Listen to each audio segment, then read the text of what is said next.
This is the Lone Crater YouTube. We hope this video helps. You start by confirming your device and plan support 5G. That's non-negotiable. Once verified, check a local coverage map to pick the best band, mid-band for balance, wave for bursts.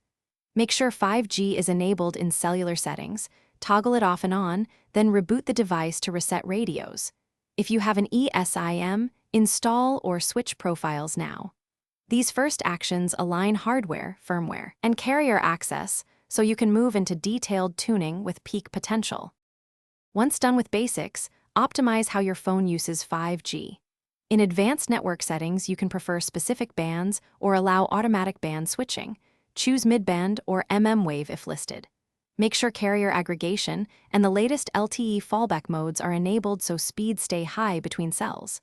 Update modem firmware and the OS. Software fixes improve handoffs. Also disable battery saver and kill heavy background apps because thermal limits and CPU load throttle radio throughput. And to finish, validate performance with structured tests. Run speed tests in multiple spots and at different times to find consistent throughput. For weak indoor signals, try an external antenna, a carrier-approved signal booster, or a dedicated 5G home router to concentrate service.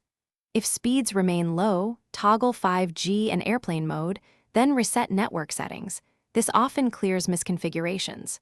If problems persist, contact your carrier for provisioning checks and ask about local cell load or plan maintenance.